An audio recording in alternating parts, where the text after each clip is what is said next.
Hello, we are starting on topic 7. Topic 7 is RTL sequential components. Okay. Uh, Remember when we put the gates together and learned Carnot maps and all that, then we said, well, there are certain packages that are used often, like an adder, subtractor, a comparator, and all that. So what we did was we designed those, in a lot of cases, designed those in slices and put them together for 4-bit adder, 8-bit adder, and so on. And then we said, well, these packages come handy, so let's not get into the design of them each time we need them, and package them, put them aside. We are at the point where we are at a similar point now, except that we have learned flip-flops. We have learned sequential circuits. We have learned circuits that can memorize something from the past. Okay, those circuits. Also, we have techniques for designing them, but we also have certain components that come in handy. Certain components that when we need them, we don't really want to go and start from scratch and design them. And those are sequential components that we are dealing with right now. The components are like a register. See, a flip-flop stores 1 bit of information. What if you have 8 bits of information? Well, put 8 of these together. How do we put them together? Well, wire them and so on, and then write the very long code of it, and then put it aside. Something else, a counter. Often, data coming in, I need to count the number of data that come in. Okay, so I need something to count, to keep a count of something.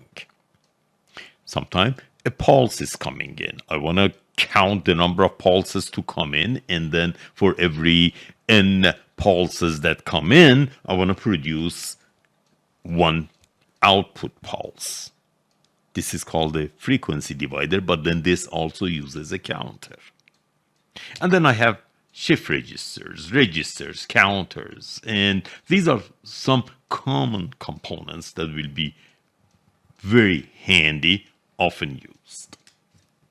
So let's talk about those. Okay, there are several different types of counters: synchronous counters, asynchronous counters, and I first start with the counters that are T flip-flop based. Okay, and as soon as I show you the counter, you can tell why T flip-flop based counters are so easy to design. Well, let me tell you, because a T flip-flop, a single T flip-flop is a 1-bit counter. Is a modulo 2 counter, means counts 2 different numbers. Obviously, counts 0 and 1. Okay, so if I'm able to cascade these T flip-flops in a proper way, then I will have a 2-bit counter, 4-bit counter, and so on. So let's start with a synchronous counter, which I want to design, and this synchronous counter is T flip-flop based. Okay, it uses T flip-flops.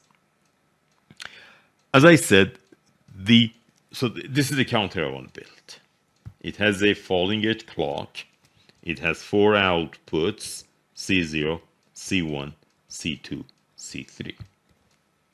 Okay, each time my clock goes from 1 to 0, my count goes up 1 position. Okay, let's look at the rightmost bit. Well, the rightmost bit clearly toggles.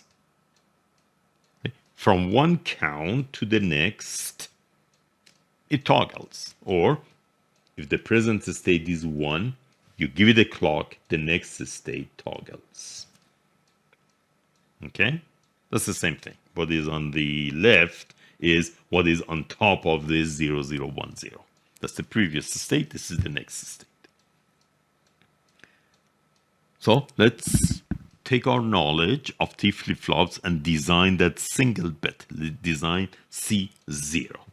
This is C0. I'm designing it. This is my C0. Falling edge clock. This becomes my count input. CNT. Okay, let's call that CNT for the count input. and then this is C0. That's it. I designed C0. Okay. In a similar fashion, I'm going to design C1, but C1 is not the one I want to emphasize on right now. I want to go into the next one. So this becomes C1. Something I forgot about C0 is that this is a toggle flip-flop, C1, 1T. For this to toggle, I have to put a 1 here. On the toggle input, I have to put a 1. And this second one is also, C1 is also toggle flip-flop, so I have to put a 1 here for it to toggle.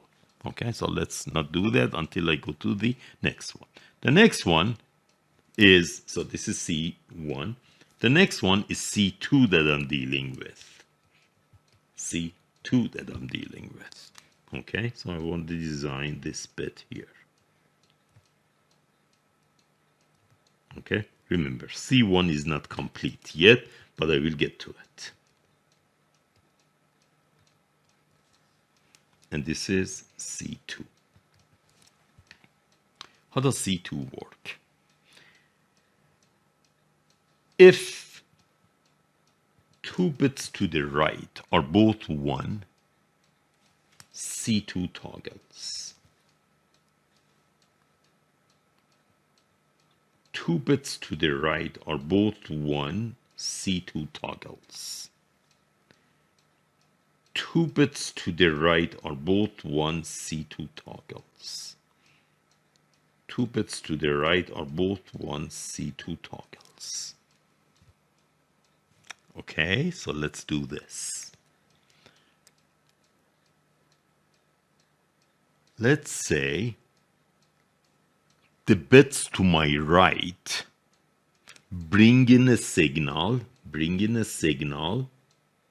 that tells me that the 2 bits to the right are both 1. Okay, they both bring in a signal that tell me the 2 bits to the right are both 1. And also, if this is the situation, I have to do the same thing for the bit to my left. And therefore, I take what came in, which is all the bits to the right are 1. See, this tells me all bits to right are 1. And then I say, well, if this person did this for me, so let me do the same thing for the person to my left. Okay?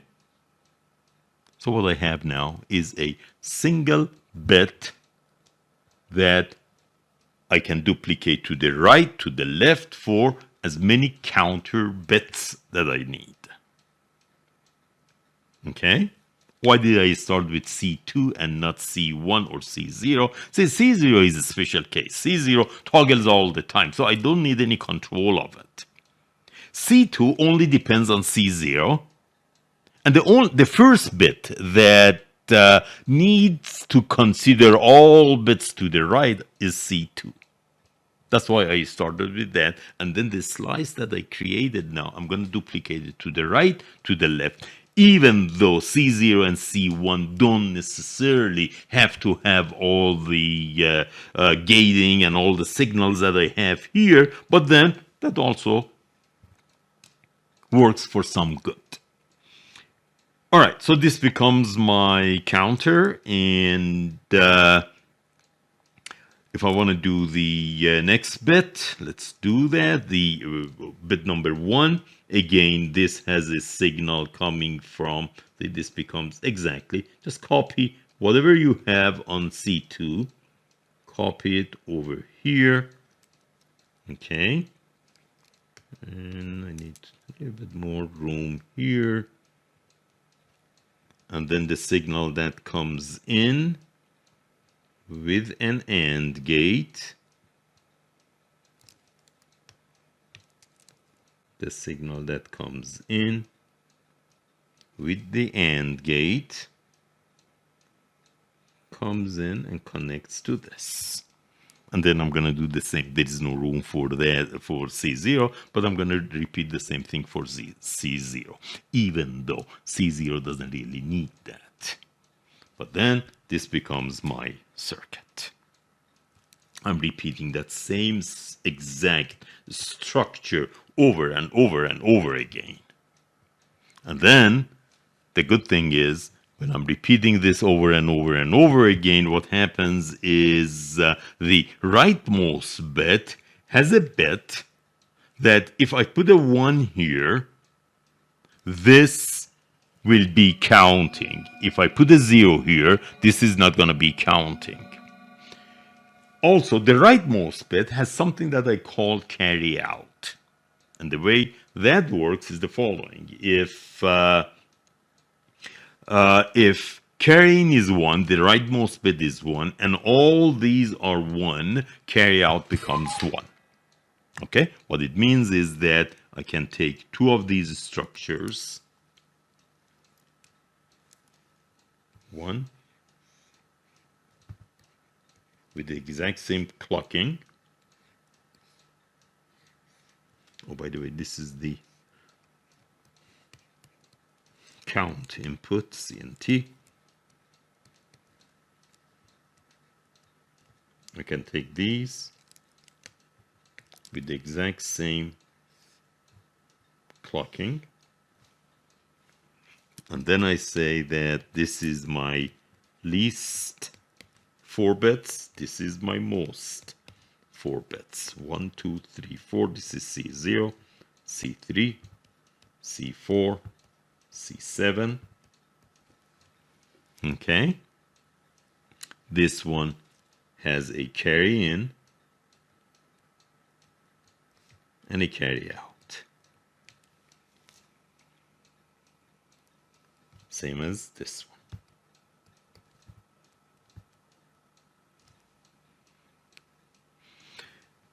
Look, I connect the carry in of the right counter to 1.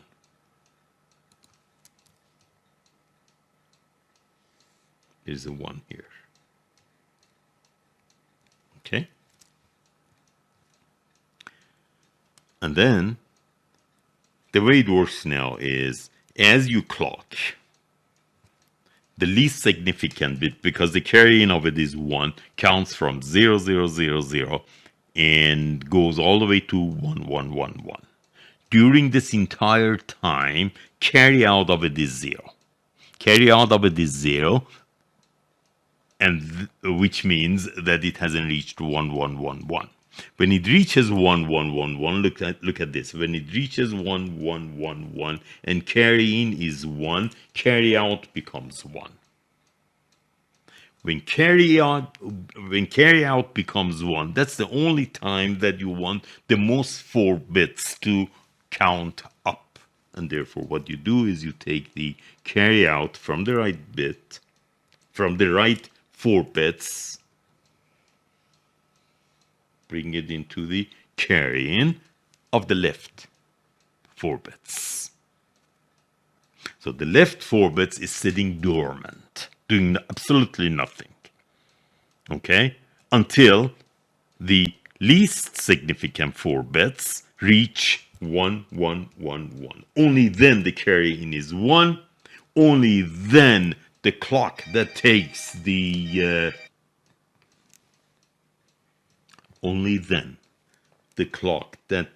least significant bit and changes it to from 1, 1, 1, 1 to 0, 0, 0, 0. That same clock takes my left 4 bits from 0, 0, 0, 0 to 0, 0, 0, 1. Okay? So what happens is, as soon as this happens, C0 through C3 becomes 0 again. Becomes 0 again, carry out becomes 0, and therefore the leftmost 4 bits go dormant again. go dormant again until the next time that the rightmost bit reaches 1, 1, 1, 1. Now let's say I am 0, 0, 0, 1. Carry out becomes 1. Clock arrives. This becomes 0, 0, 0, 0. The rightmost bit, what happens? The rightmost 4 bits, what happens is they just count up one place, and therefore this becomes 0, 0, 1, 0. So this is a binary, cascadable, 4-bit synchronous counter using T flip-flops. What do I use the right carry out for? This one. I use this if I want to have another counter to the right. Okay? If I want to have another counter to the right, means that if I want to have a 12-bit counter, I put that on the side. All right. Sometimes it's necessary that you also have in addition to carry in, you also have an enable. It is okay to put an AND gate here, because if your carry in is 0, you are not counting. So you can put an AND gate here. This becomes your carry in and also your enable. Okay? So that you have two controls. This way, you have the enable that is connected to to all of your counters, and therefore counting is completely disabled when the enable inputs are 0. That's a synchronous counter, and now let's do a little bit easier with some problems. Let's look at the timing here. See, when I reach a certain number, when the count counts up, I have to propagate that number from this AND gate to this AND gate. So the outputs of the AND gates, which are the inputs of the next flip-flop, they have to be stable before you can clock it. So I do have a delay. But the beauty of this is that even though I do have the delay and I have to wait for that delay to propagate, but then as soon as I clock the thing, all 4 outputs simultaneously arrive to their new values. Okay, like for example, if you look at the table here, if I'm, for example, let's see, 0, 1, 1, 1. Yeah, here. See, if I'm 0, 1, 1, 1, all 4 bits are changing. Clock arrives, I go 1, 0, 0, 0. These 4 almost change at the same time. Okay, almost. There will be few nanoseconds different because of the flip-flops are different, but basically they change at the same time. That's why we refer to this as a synchronous counter. Let's look at a different counter. This one is asynchronous. So you can probably tell that the outputs are probably not going to change at the same time. At least not with the clock. If you look at the table again, the table that we had before, the way it works is, again, let's go back and look at this table. The rightmost bit is toggling all the time. Okay, so each time my clock goes from 1 to 0, the rightmost bit toggles. So let's write this down. Okay, 0, 0, 0, 0 becomes 0, 0, 0, 1 with the falling edge of the clock. 0, 0, 0, 1 becomes 0, 0, 1, 0. Okay, 0, 0, 1, 0 becomes 0, 0, 1, 1. Okay? True that the rightmost bit is toggling all the time, but then the bit to the left, that means this one here,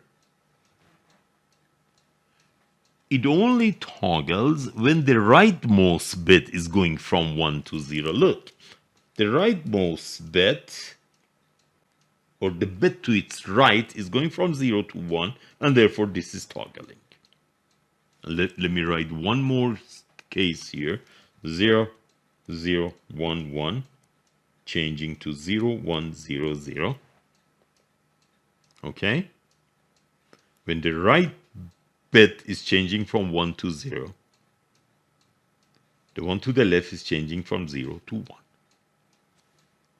Okay? That means, again here, when this bit changes from 1 to 0,